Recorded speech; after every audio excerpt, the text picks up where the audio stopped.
Olá, ouvintes do Ponto Poder Cafezinho, eu sou Wagner Mendes e neste episódio vamos relembrar as estratégias da oposição nas eleições para a Prefeitura de Fortaleza nos últimos 20 anos.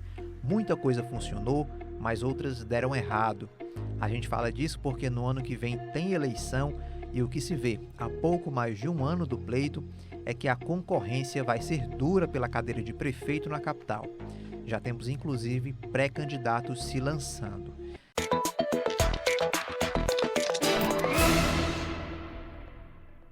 Estamos aqui com os repórteres de política do Diário do Nordeste, Igor Cavalcante e Ingrid Campos, que vão nos ajudar a relembrar esses fatos marcantes no cenário da política aqui de Fortaleza e que pode aí indicar traços para o ano que vem. Tudo bem, pessoal? Olá, Wagner. Olá, Igor. Alguns nomes marcantes aí já confirmaram o que a gente já esperava, né, de ser pré-candidatos. Vamos ver aí os outros, né, que vão entrar aí nessa disputa.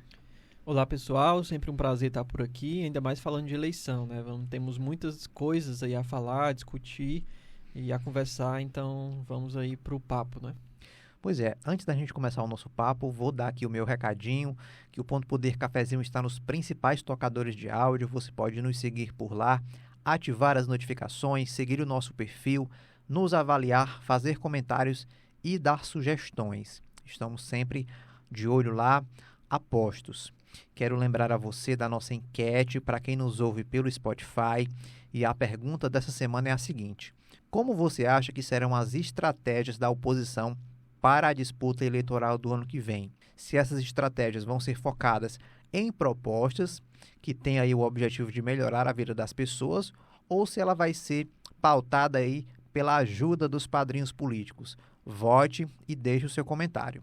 Agora sim, a gente vai começar o nosso programa. Eu vou começar aqui fazendo uma pergunta para os dois, né? Para os dois meus convidados que já estão aqui quase que toda semana participando aqui do podcast. Eu quero saber de vocês, né? Já de antemão. E a primeira pergunta é: quais serão as estratégias da oposição para o ano que vem em Fortaleza? A gente tem falado muito aí dessa pré-campanha, nomes já se lançando como pré-candidatos para 2024, o que é que vocês estão conseguindo ler dessas estratégias pré-eleitorais, né, de pré-campanha? O que é que vocês podem adiantar aí para o nosso ouvinte do que vem por aí em termos de estratégia? Bom, Wagner, assim, do campo mais conservador, né, de direita aqui do estado, a gente vê assim uma possibilidade de essas forças se ramificarem um pouco, né, porque temos aí o PL, que ainda sobrevive aí, né, com esse poder político do ex-presidente Bolsonaro. E temos também o União Brasil, né, que é um partido que está ali no campo da oposição, né, oposição ao governo petista do governador Elmano de Freitas, aqui no Ceará, e que já tem um pré-candidato confirmado, né, que é o capitão Wagner, que é inclusive o presidente estadual do partido. E ele vem com uma postura mais moderada, né? E isso não é de agora. Na eleição do ano passado, ele também teve essa postura um pouco mais moderada, né? Apesar de ele ser um nome aí que remete a algumas figuras mais da extrema-direita, digamos assim. O seu eleitorado também se identifica com essas figuras, como o próprio presidente Jair Bolsonaro, mas ele evita se vincular de forma mais direta, né? E aí a gente vê ele hoje em dia, né, fazendo suas críticas ao governo Lula, ao governo Elmano, né, dialogando ali com o seu eleitorado, mas de uma forma mais moderada, como eu falei anteriormente. Ele, inclusive, até nas eleições do ano passado, chegou a fazer elogios à Luiziane, né, talvez tentando aí puxar um pouco do apoio de uma parte do eleitorado petista. Enfim, ele tenta ter essa postura mesmo de moderação, mas também acenando ao eleitorado mais de direita, mais conservador.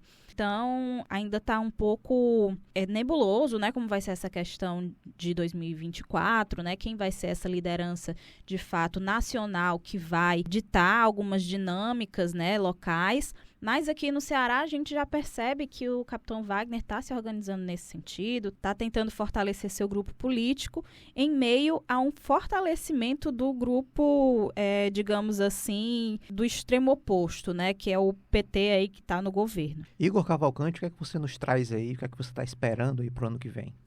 Wagner, a gente tem aí além desse grupo de oposição que a gente conhece mais, assim, que é mais característico, né, já que está, digamos, quase no polo ali oposto, né, justamente o Capitão Wagner aí, e só acrescentando um pouco, claro que a gente vai falar bem mais sobre isso, mas o Capitão Wagner esse ano terá um desafio novo, assim, porque nessas últimas eleições a gente sempre teve a imagem dele vinculada ao do então presidente Jair Bolsonaro, né? Essa é a primeira eleição recente que ele vai disputar sem o Bolsonaro na presidência. Então esse perfil dele, que é muito, por um lado, acaba atrelado ao presidente Jair Bolsonaro durante a campanha, até com esses apoios públicos que o presidente fazia a ele, dessa vez talvez ele não tenha, né? Porque a gente pode ter a possibilidade de uma candidatura mais bolsonarista mesmo aqui no estado do Ceará, né? Ao mesmo tempo vai ter uma oposição desse lado da direita mais fragmentada, né? Então, se antes era todo mundo ali concentrado ao lado do Capitão Wagner, provavelmente esse ano, no próximo ano, na verdade, a gente terá aí outros nomes nesse campo da direita. Agora a gente tem também uma nova oposição, digamos assim, que é muito mais próxima ali do grupo pedetista, né, que hoje é o grupo governista de Fortaleza, inclusive com nomes do PDT que fazem oposição ao próprio prefeito do PDT. Então acho que aí também está um pouco do cerne de tudo que a gente vai discutir aqui, que é muito um resquício desse modo dos Ferreira Gomes de governar, né? Que eles compõem uma aliança muito ampla, muito ramificada, e aí acaba que essa oposição, de certa forma, surge dentro do próprio grupo deles.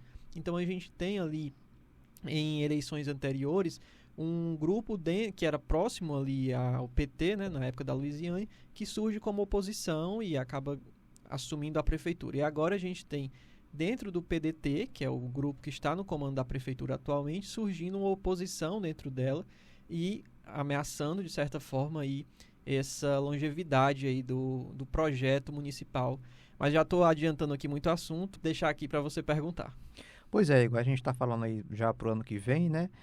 Mas a gente precisa falar do passado, né, vamos dizer assim, do que aconteceu em Fortaleza, porque muitas das estratégias que a gente viu nas eleições anteriores podem ser repetidas para o ano que vem, ou podem ser evitadas, né, a depender do desenrolar do que aconteceu, do que foi adotado aí pelas campanhas das candidaturas aí nos últimos 20 anos.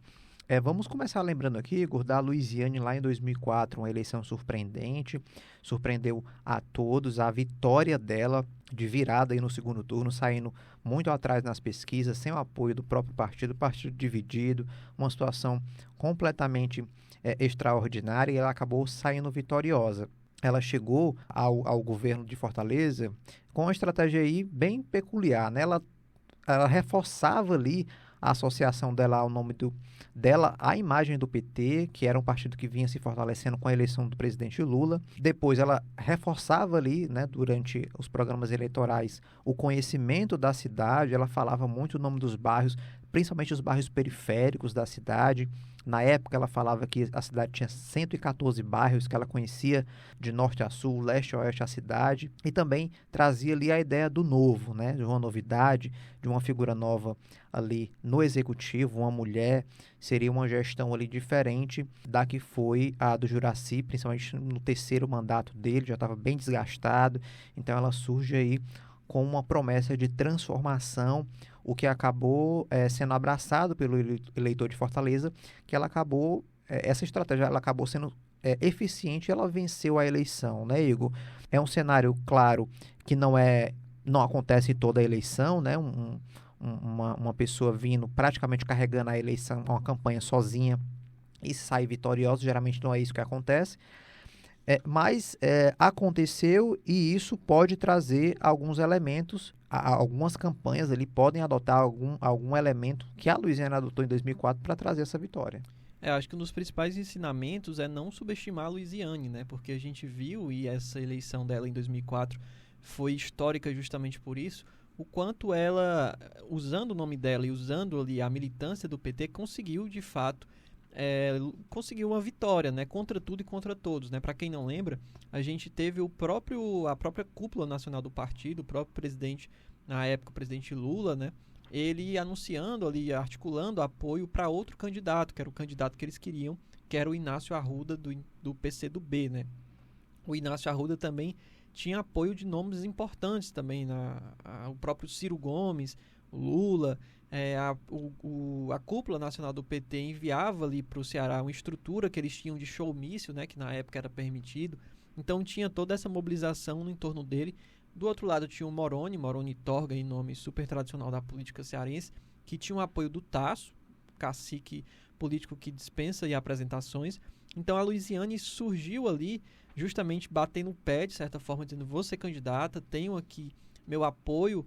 E a gente fala muito aqui no podcast sobre isso, que o PT ele tem um modo, uma estrutura interna que não importa essa intervenção nacional, intervenção estadual. Se você tem ali, no diretório municipal, por exemplo, para a eleição municipal, né, no caso, uma maioria, essa maioria vai ser democraticamente ouvida, né, e foi o caso aí de fato da Luiziane.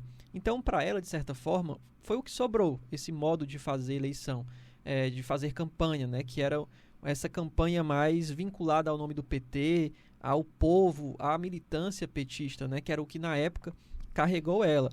No segundo turno, inclusive, houve, de certa forma, uma desculpa pública do partido, dessas lideranças nacionais, que embarcaram, na verdade, na campanha dela no segundo turno, né, mas, de fato, ela continuou, mesmo no segundo turno, com esse apoio das ruas, né, com esse apoio da população. A gente tinha nas propagandas eleitorais dela toda essa militância mesmo, a população, o povo mesmo sendo ouvido e sendo colocado ali na televisão e no rádio, né? Pois é, não é, vamos dizer assim, não é de todo estranho, né, essa postura do PT em relação a essa campanha ali de 2004, porque o Inácio Arruda já era um nome que unia as esquerdas em Fortaleza. Ele já tinha sido candidato 2 vezes na capital. Em 2000 ele chegou aí para o segundo turno, foi uma disputa bem acirrada com o ex-prefeito Juracy, e ele já tinha um recall, né? Já tinha um conhecimento, era o nome da esquerda em Fortaleza, e já vinha com força ali para quebrar essa hegemonia do Juracy em Fortaleza. Então a Luiziane acabou lançando o nome e dividiu o partido e deixou o partido, vamos dizer assim, nessa situação complicada, né? Exatamente, a gente tem essa articulação dela justamente baseado nisso, né? Que era sem esse apoio dessas lideranças, desses caciques políticos, dessas lideranças locais, mesmo lideranças nacionais, sobrou para ela de fato o povo, né? Que foi quem aí acabou carregando ela para a prefeitura. E aí eu acredito muito que é isso que ela tenta reproduzir nessas outras eleições que ela vem ao longo do tempo, né?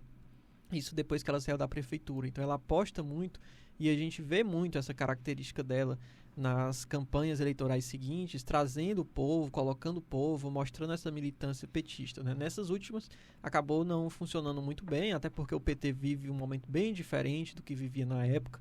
E a própria cidade de Fortaleza vivia outro momento nessas últimas eleições que ela se candidatou. Ela tem ali, de certa forma, também a participação, né, o desgaste da gestão do Juracy, que estava envolvida ali em esquemas de corrupção, uma série de problemas, mas claro que tem o mérito dela, né, daquela figura feminina, militante, aguerrida, que apareceu na TV da população cearense, que estava ansiosa por mudança, e ela chegou ali oferecendo a mudança ela mesma, né? Então acabou que a população correspondeu nas urnas. Pois é, e só para ilustrar, né, esse momento aí que o Igor citou, né, da campanha, das estratégias utilizadas pela Luiziane em 2004, existe um elemento claro que é o desgaste do Juracy. Essas estratégias, elas tinham um contexto específico em que elas casaram muito bem por conta também do cenário político do ex-prefeito, do então prefeito, né, na época, Juracy. E quem traz um bom contexto desse cenário político em Fortaleza, em 2004, é o professor Emanuel Freitas. Ele é professor de Teoria Política da UES. Ele mandou um áudio aí para a gente, comentando um pouco desse momento, né, desse cenário político em Fortaleza, nessa época da campanha eleitoral de 2004. Vamos ouvir esse trecho.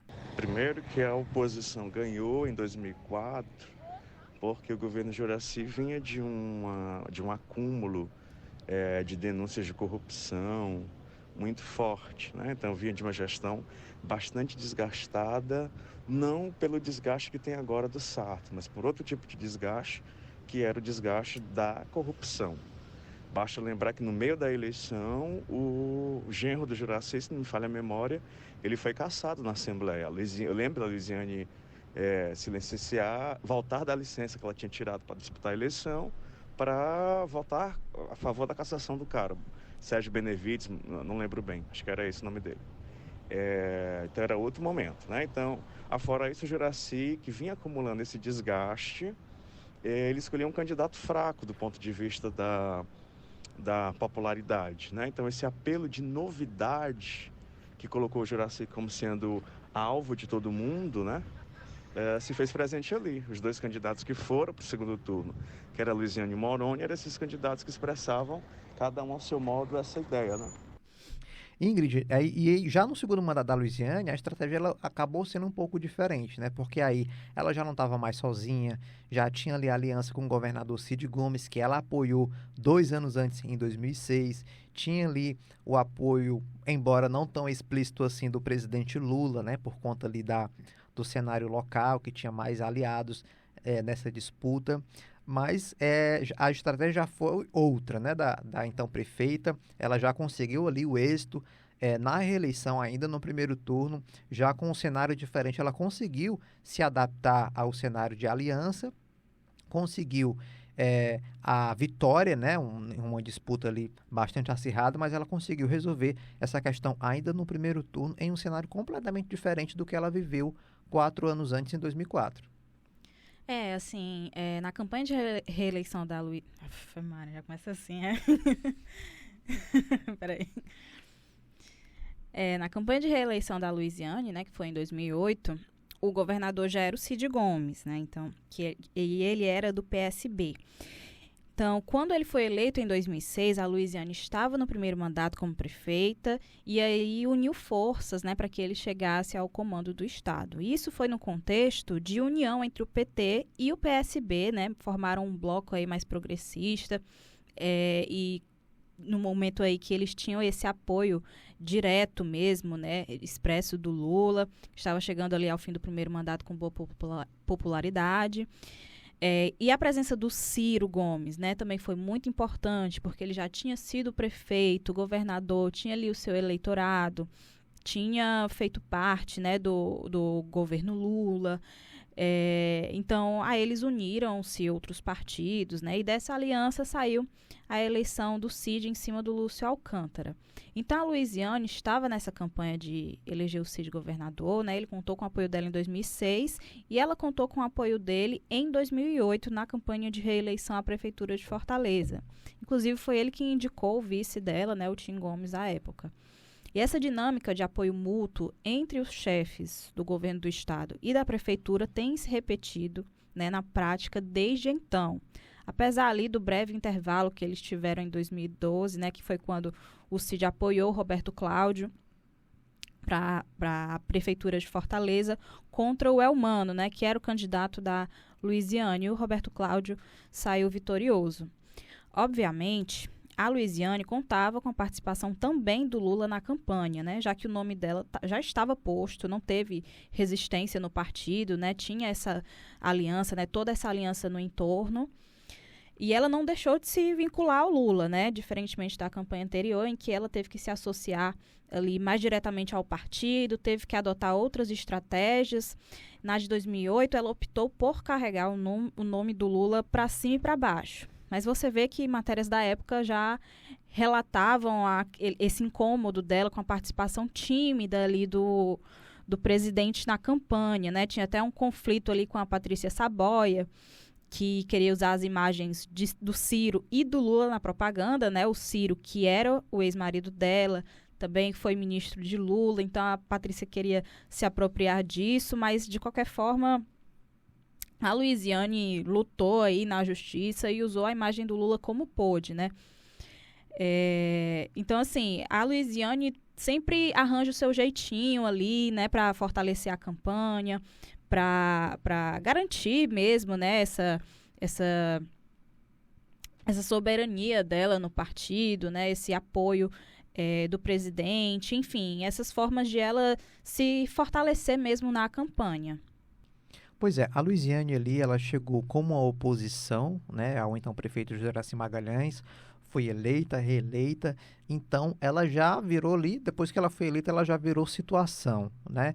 Então, houve ali o rompimento em 2012 e a principal liderança de oposição que fez frente a ela foi a candidatura de Roberto Cláudio, que era presidente da Assembleia Legislativa, e foi o apadrinhado do então governador Cid Gomes para disputar essa eleição, né? Na época, a Luiziane indicou Elmano de Freitas, que era secretário de Educação do município, para a sucessão, e aí foi uma disputa super acirrada. E aí, Igor, ao contrário da Luiziane, né, que já usou essa estratégia da aliança, principalmente na campanha de reeleição em 2008, essa estratégia ali de força partidária, né, de apoio do governador, já foi utilizada ali por Roberto Cláudio em 2012. Então, ele já chegou ali como uma figura de oposição fortalecida. Ele tinha tempo de TV, ele tinha dinheiro para a campanha, ele tinha um governador bem avaliado na campanha dele. Ele chegou, inclusive, até se licenciar do mandato, né, de governador para fazer campanha nas ruas. E aí, o Roberto Cláudio chegou com aquele discurso de fazer direito, né, de ter eficiência na gestão da cidade. Foi uma estratégia ali que também acabou dando um bom resultado para ele, já que ele venceu a disputa, né? Exatamente, ele aproveitou ali a popularidade do governo do estado, né, do governador na época, do Cid, e justamente tentou se colar isso, né? Para a gente relembrar um pouco, o fim ali da gestão da Luiziane, né, justamente ali próximo à campanha, foi de muito embate entre o governo do estado, entre o Cid e ela. E uma das principais coisas apontadas pelo Cid era justamente essa dificuldade de obras de infraestrutura na cidade, né? Isso porque era uma das principais características do Cid, justamente naquele período ali de Copa, né, que tinha aqui em Fortaleza, toda aquela preparação, todo aquele clima. Ele apontava muito essa dificuldade de tocar obras, né? Porque, segundo ele, a prefeitura acabava atrapalhando, embarreirando ali a situação. E a gente lembra que uma das principais características do Cid eram essas obras grandiosas, imensas, né? Como o centro de eventos, o próprio CFO, o aquário, enfim, todas essas obras grandiosas aí que ele propôs aí para o estado do Ceará e principalmente aí também, no caso, para Fortaleza. Então, esses embates ficaram muito característicos ali no fim da gestão da Luiziane. E aí chegou o Roberto Cláudio ali com essa ideia de tocador de obras, uma pessoa que propunha ali uma gestão austera, muito ligada a justamente essas obras, com uma parceria com o governo do estado para destravar essas obras.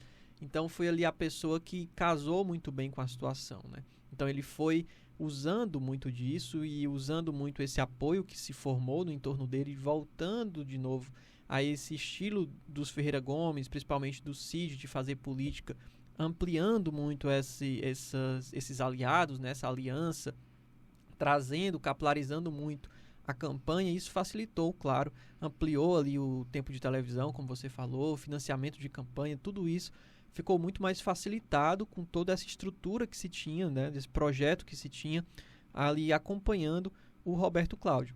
E aí eu tinha falado isso da Luiziane sobre o Juracy, né, o fim da gestão do Juracy e o início da Luiziane, e agora isso é importante que a gente perceba como isso se repete, né? O fim da gestão da Luiziane e o início da gestão do Roberto Cláudio, a gente vê muito claramente um desgaste do projeto que se tinha, né? A população ali avaliando ou criticando, começando a ganhar eco na população, essa crítica, né? Soma-se a isso uma oposição que vai ganhando força. No caso do Juracy para a Luiziane, foi de fato uma oposição que estava fora ali do grupo, que foi ganhando força. Já no caso da Luiziane com Roberto Cláudio, é uma oposição que estava ali entre os aliados, e aí ele se desmembra de certa forma, surge ali um nome indicado pelo Cid para, digamos assim, ser a oposição, e também o governismo ali, o próprio funcionamento ali do sistema do governismo vai perdendo força, né? Vai perdendo apoio, vai perdendo aliados, e a governabilidade vai sendo muito mais difícil. Então é importante a gente pontuar isso nesse momento, que a gente vê que se repete, para até a gente entender o que nós vamos ver depois, né? Agora a gente vai fazer um rápido intervalo e voltamos daqui a pouco. Na realidade, isso nunca passou de mim. Esse luto não tem fim. A dor de perder um filho não pode ser medida em palavras, nem em sentimentos. E perder o filho de uma forma violenta e cruel causa ainda mais dor. Essa é a realidade do Sr. José Mota Lopes, o Sr. Zezinho Siebra, pai da pequena Natália Albuquerque Lopes, sequestrada e morta no primeiro caso de extorsão mediante sequestro do Ceará. Mas há 31 anos, com o apoio da fé e dos filhos, o Sr. Zezinho segue lutando para manter viva a memória da pequena Natália. Eu me sustento com Deus e com Deus eu vou seguir sempre o meu destino. Oi, sou Emerson Rodrigues, criador e apresentador do podcast Sigilo Quebrado. No 5º e último episódio da primeira temporada, que contou os detalhes do primeiro caso de sequestro do Ceará, você vai saber como foi a vida do pai da pequena Natália depois da tragédia. Vai saber ainda como ele vive hoje, cercado do amor dos filhos e dos irmãos. Queria dizer que eu amo muito, que eu admiro muito a força, por tudo que ele passou, psicologicamente, o abalo, e que eu admiro muito, que eu amo muito ele. Na próxima terça-feira, às 6 da manhã, nos principais tocadores de podcast e no YouTube do Diário do Nordeste. Te espero lá.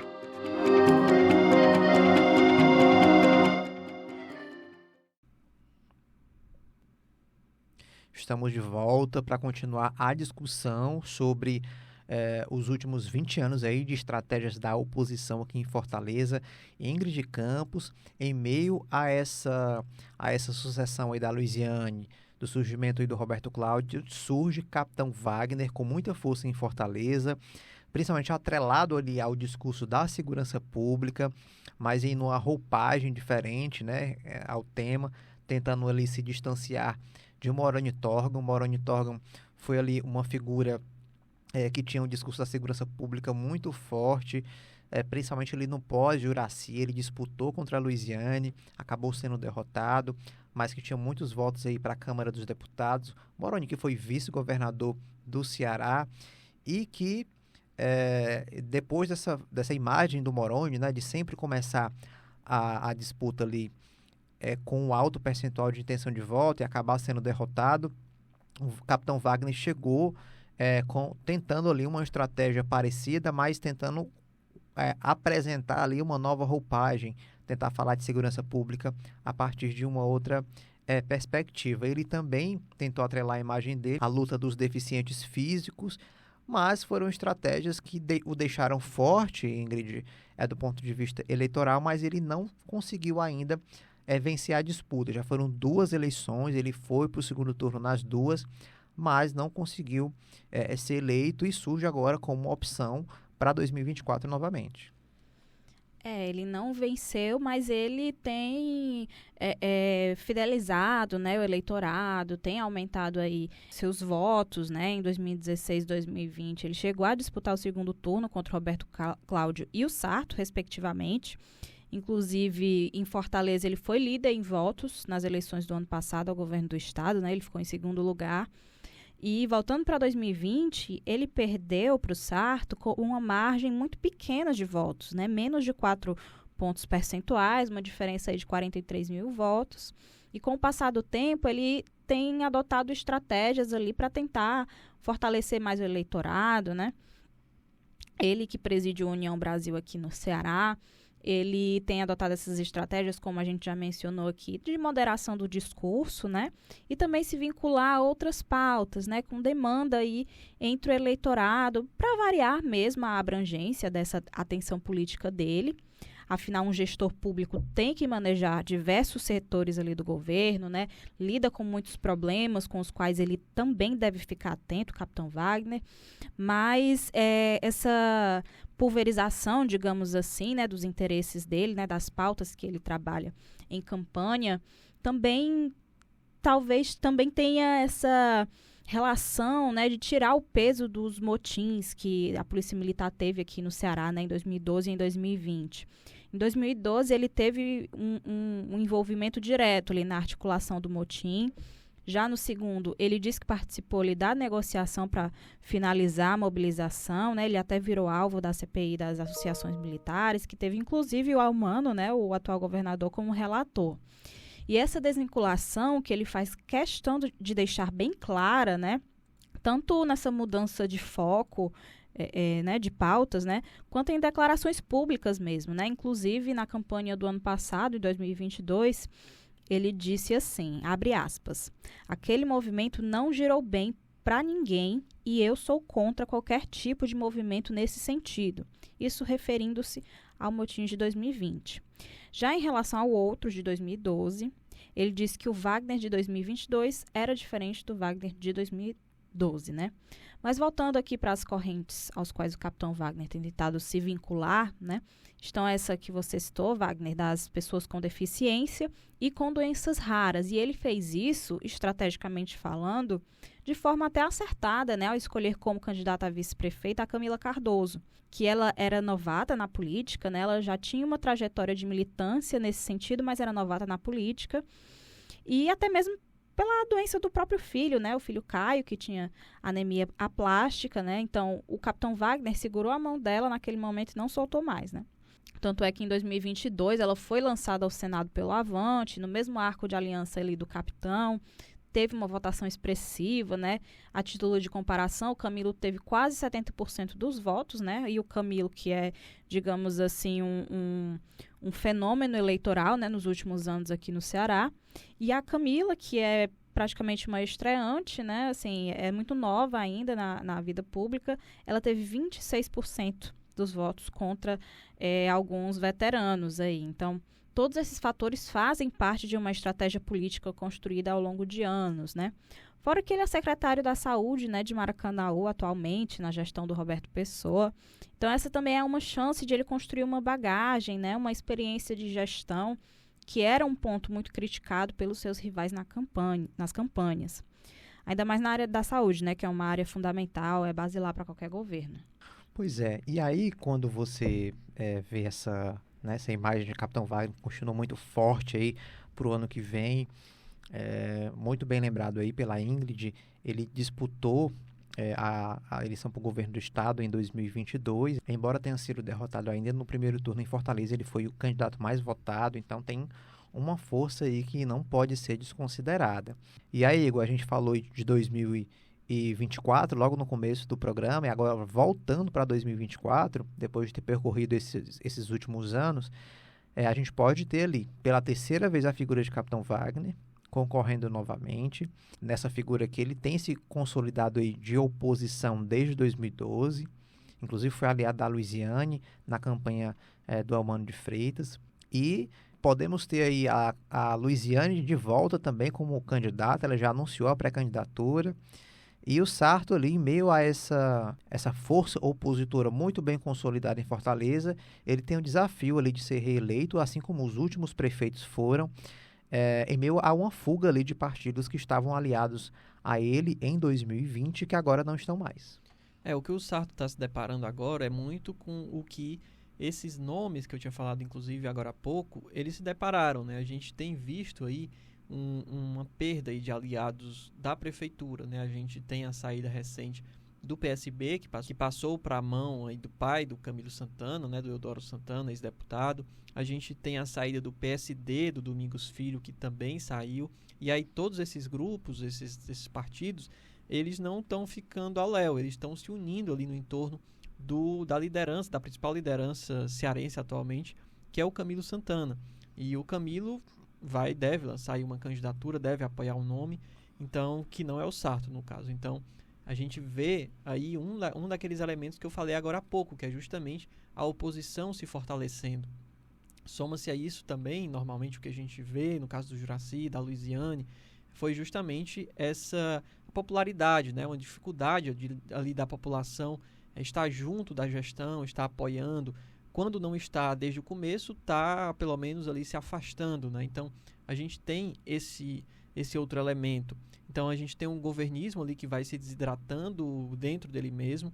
A gente tem essa questão e tem também a articulação, né, no legislativo, toda essa desidratação que a gente vê da própria gestão. Então são desafios que o Sarto tem nesse momento, não necessariamente por causa da gestão dele, mas também muito atrelado a um projeto que já vem aí, vai fechar 12 anos, né? Então a gente tem os 8 anos do Roberto Cláudio e o segmento aí da primeira gestão do Sarto. Se ele conseguir se reeleger, atualmente ele já é o projeto, digamos assim, de governo, de gestão no município de Fortaleza mais longevo, né? A gente tem o mesmo grupo aí que vai chegar a 12 anos. Se ele conseguir se reeleger, vai ser o recorde assim, absoluto, né?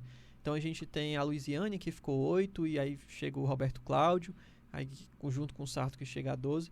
Então é um desafio muito grande para o Sarto, né? Conseguir ele reunir ou reagrupar esse apoio que ele teve para se eleger e enfrentar aí nomes fortíssimos, né? O Capitão Wagner, que já é um nome consolidado, a Luiziane, que também é um nome consolidado, ou outro nome que venha a surgir, mas certamente se vier outro nome, vai ser um nome que vai unir ali muito apoio, né?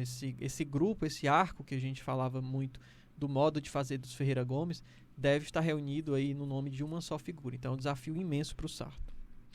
Pois é, a gente vai ficar de olho aqui para saber o que acontece no ano que vem.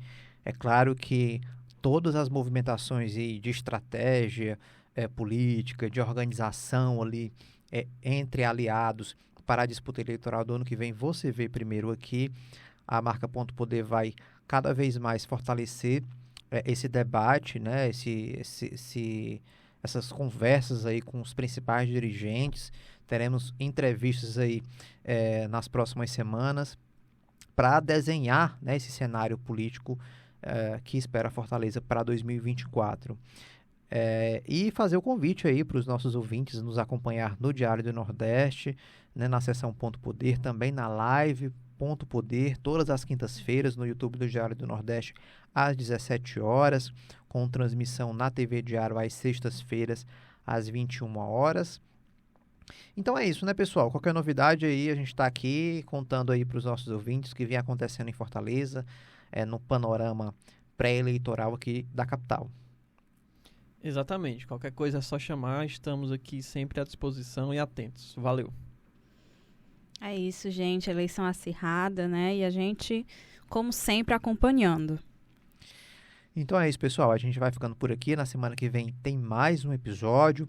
Para acompanhar os nossos programas, você pode acessar o Spotify, Deezer, Google Podcast e também o YouTube do Diário do Nordeste. Até o próximo episódio.